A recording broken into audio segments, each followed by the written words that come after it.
Puisque les peuples étaient là-bas, qu'est-ce qu'ils ont dit sur l'Exode? Ça, c'est le cœur de la conférence. Là. Pourquoi il y a eu Exode? Pourquoi on les a chassés?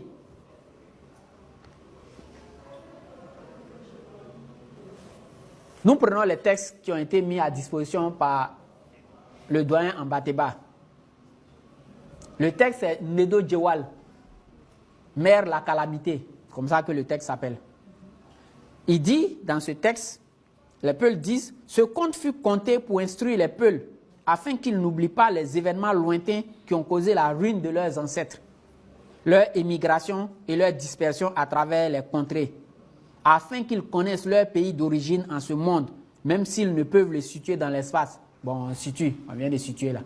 Donc, ils savent où c'est désormais.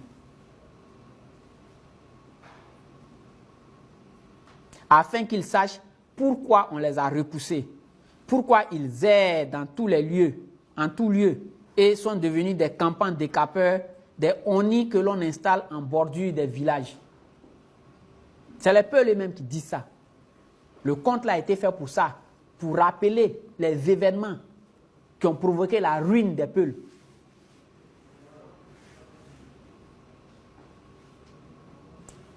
Et que sont ces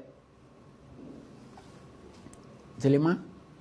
Il poursuit, durant un temps si long qu'on ne saurait en dénombrer les jours, les peuples vécurent heureux au pays de Eliyoï.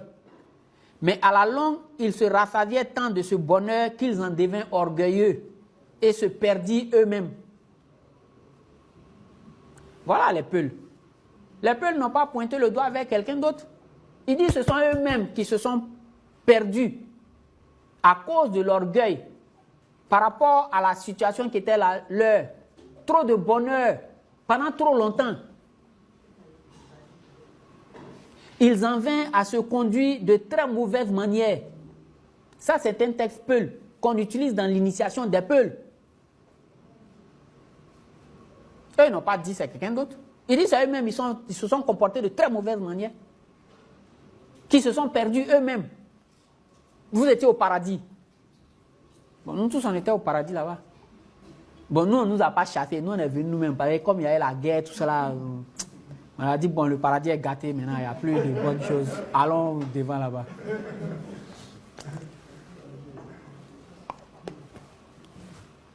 Mais c'est quoi la mauvaise manière qu'ils avaient là-bas qui a fait qu'on les a chassés? Certains ne respectaient plus rien, au point de se torcher avec des épis de céréales. Bon, on va s'arrêter une minute sur ça là. D'ailleurs, techniquement, c'est pas trop intéressant de se torcher avec ce... Voilà.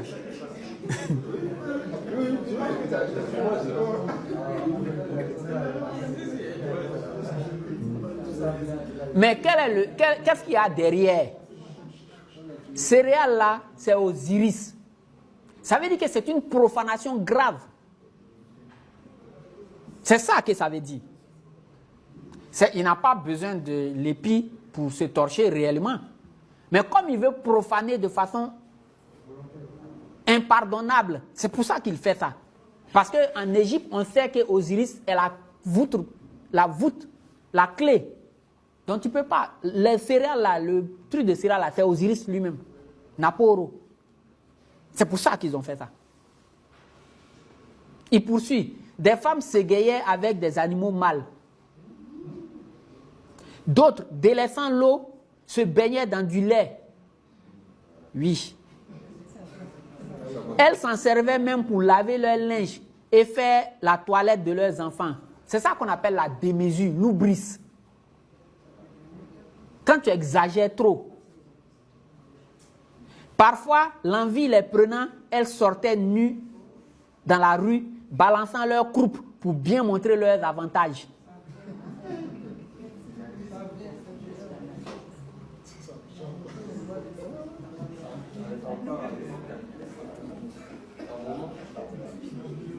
Bon, là, sur ce point-là, un détail technique.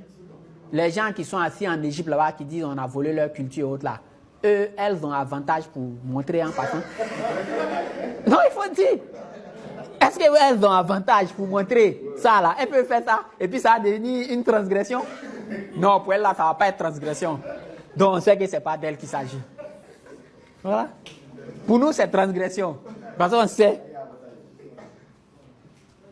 Des hommes les imitaient. Ils se mirent tout nus. Ils rencontraient les femmes dans la brousse pour s'y comporter comme des bêtes. En Égypte, il n'y a pas de brousse. Il n'y a pas de brousse en Égypte. C'est un désert. D'où est-ce qu'ils parlent, la brousse là? C'est dans le bois sacré. Peu à peu, hommes et femmes refusaient le mariage et s'en firent une gloire. Être célibataire devient un état normal. Ainsi vécut le plus grand nombre des peuples, sans qu'aucun avertisseur vienne les mettre en garde. Bon, quand tu fais ça, tu as besoin d'avertisseur pour te mettre en garde. Voilà ce qu'ils ont fait. Voilà la raison pour laquelle ils ont été chassés, les Peuls et les Hébreux, parce qu'ils étaient ensemble dans ça. Voilà la vérité qu'on ne dit pas, que les Peuls ont dit. Les Peuls ont dit ça depuis qu'ils sont partis de là-bas. Hein. Ça est dans leur texte qu'ils utilisent pour leur initiation. Ce n'est pas aujourd'hui qu'ils disent ça. Ça fait 4000 ans qu'ils transmettent ça de génération en génération pour que les uns et les autres n'oublient pas. Mais il y a les Peuls actuels qui ont oublié ça. Puisqu'ils ne sont plus dans la tradition. Ceux qui sont devenus musulmans, par exemple, là, ils ont recommencé les mêmes choses.